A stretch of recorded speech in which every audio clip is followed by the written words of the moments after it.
कल ये जो अजमेर शहर में आग लगने की घटना हुई है, ये किसका फेलियर है? मान्यवर जी, देखिए कल सुबह 8:30 बजे से वो आग लग रही है और अभी 11 बज रहे हैं। 24 घंटे से भी ज़्यादा का समय हो गया। अजमेर का व्यस्तम Vimla market, Lakshmi market, 4-5 market है, उसके अंदर ही आग लगी है ना। अब आप देख लीजिए नगर निगम, इसमें फेलियर जो आपने पूछा, इसमें सबसे ज़्यादा हिस्सेदारी नगर निगम अजमेर की है। नगर निगम एनओसी कैसे देती है, फिर फायर एनओसी कैसे देती है? किसी ने भी फायर फास्टिंग सिस्टम नहीं लगा रखा।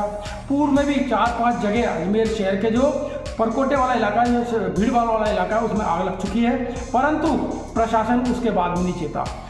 कहीं पर भी आप देख लीजिए, बड़े बड़े समाचार पत्रों में आता जो ये सीजिंग करने जाते हैं ना, कि इस बिल्डिंग को, इस होटल को, इस रेस्टोरेंट को, इस शोरूम को सीज कर दिया। बड़ी बड़ी अखबारों में खबरें छपती है, वाह लूटते हैं लोग। और पता नहीं कब, जब वो 2 मंजिल का होता है, जब तो वो सीजिंग करके आ जाते हैं और सीजिंग की चिप्पी लगा जाते हैं, सब तरह चिप्पी कर जाते हैं, उसको बंद कर जाते हैं, और वो कब खुल जाती है पता ही नहीं लगता, और वो 5 मंजिल की बिल्डिंग चुपचाप में बन जाती है।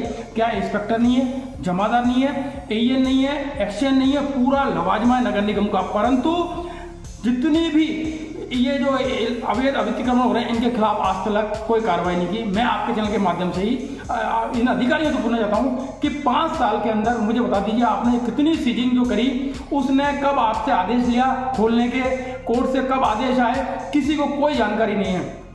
कल की जो घटना घटी वो बहुत ही हृदय विदारक रही, परंतु भगवान का ऐसा आशीर्वाद रहा कि कोई भी जनहानि नहीं हुई। समय रहते प्रशासन, देख लो अभी भी कम से कम 100 फायर ब्रिगेड वहाँ पानी बुझाने के लिए पहुँच चुकी है और अभी भी आग जल रही है।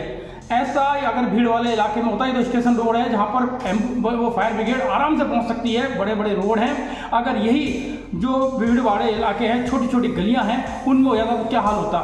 प्रशासन समय रहते जितने भी अजमेर के अंदर अवैध, चाहे वो व्यावसायिक कॉम्प्लेक्स हो, शोरूम हो, होटलें हो, रेस्टोरेंट हो, ज्वलनशील, कई जगह तो ऐसे ऐसे जहाँ पर ज्वलनशील, भाई साहब गोदामों के अंदर आप चले जाइए, गलियों के अंदर नीचे जो गोदामों के अंदर जो 1.5-2 फीट अंदर उन्होंने बना रखे बेसमेंट, उसके अंदर ज्वलनशील पदार्थ भरे पड़े हैं। कभी भी आग लग सकती है। अजमेर शहर आग के बारूद के ढेर पर बैठा हुआ है, कभी भी हादसा हो सकता है। प्रशासन समय रहते ध्यान दे, कई बड़ी हादसा ना हो। मैं आदरणीय जिलाधीश महोदय से, संभागीय आयुक्त महोदय से, नगर निगम आयुक्त महोदय से निवेदन करूंगा कि एक टीम बनावें और जो भी इसके खिलाफ दोषी पाया जाए उसके खिलाफ कार्रवाई हो, उसको सीज कर देवे। सीज बिना कोर्ट के आदेश के, डीएलबी के आदेश के बिना ना खुले, और जब भी खुले नगर निगम की सहमति से खुले हो। तो ये शहर के अंदर ज्वलनशील पदार्थों के गोदाम खुल कैसे जाते हैं?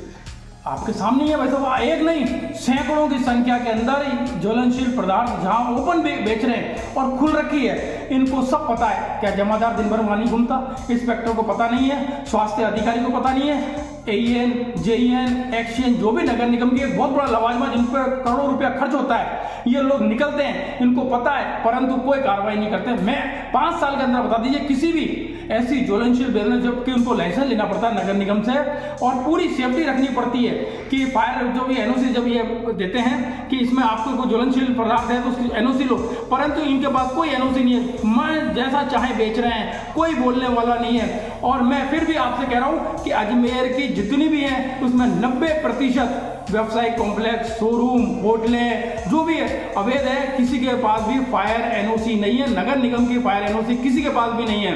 ये देते ही नहीं है, क्योंकि जो नियम पूरे करेगा उसी को एनओसी देंगे, जो नियम है ही नहीं। और किसी के पास भी फायर फास्टिंग सिस्टम, किसी की भी आप देख लो, कहीं पर भी ये जांच करने जाते ही नहीं है। तो अपने ऑफिस में, एसी ऑफिस में बैठते हैं, सर्दी आती है हीटर लगा लेते हैं, गर्मी आती है एसी रूम में बैठ जाते हैं, इन्हें कोई मतलब नहीं है। अजमेर की जनता बारूद के ढेर पे बैठी है, कभी भी बड़ा हादसा हो सकता है। समय रहते प्रशासन इस पर ध्यान दे, ध्यान दे, ध्यान दे, मैं ये तो कहना चाहता हूँ। तो ये प्रशासन कोई घटना होने के बाद ही क्यों चेतता है? आप देख लो, कोई से भी घटना देख लो। हाँ, आपने सही बोला कि कोई भी घटना होगी, पहले तो चेतता ही नहीं, मस्त रहते हैं कि भाई आप, इनको कोई मतलब नहीं है। कोई घटना घटेगी, एक्सीडेंट होगा बच्चों की बस का, तो बच्चों की सारी बसों की वाहिनियों की जांच होगी। कोई बच्चा, जैसे वो सूरत के अंदर बच्चे वो कोचिंग सेंटर में आग लगी तो सारे कोचिंग सेंटरों की जांच होने लग गई। टॉकीज की बात होगी तो टॉकीज में जांच होगी। मतलब हर जो घटना घटती है उसके बाद ही जाते हैं। तो कुंभकर्ण नींद में मस्त हो रहे हैं, कोई बोलने वाला नहीं है। इलायची बाई के शहर में जनता भी मस्त है और नेता भी मस्त है, अधिकारी भी मस्त है। बोले बाहर में जाओ दुनियादारी, अपने तो मस्त रहना, मतलब कोई जागता ही नहीं है। अरे आप अधिकारी हो भाई साहब, तनख्वाह ले रहे हो, जनता का पैसा है, आप ऐश कर रहे हो, थोड़ा तो काम दो आप भाई। रुपए में 20% तो काम करो, रिजल्ट तो देखे दो। मगर कोई नहीं जाता, किसी भी इलाके में जांच करने नहीं जाते हैं, सारे अवैध काम हो रहे हैं भाई साहब। मैं आपको लिस्ट दे दूं लंबी चौड़ी, अगर ये आके मेरे से बात करें, ये सब अवैध है, परंतु इनको मस्त है, तो अपना मस्त रहते हैं, बाहर में जान दो इनको। बस जनता को अपने हाल में छोड़ दिया है। और बड़ा कोई हादसा हो, मैं तो यही कहता हूँ, कोई बड़ा हादसा ना हो उससे पहले प्रशासन जाग जाओ। आपका नाम? शैलेश गुप्ता।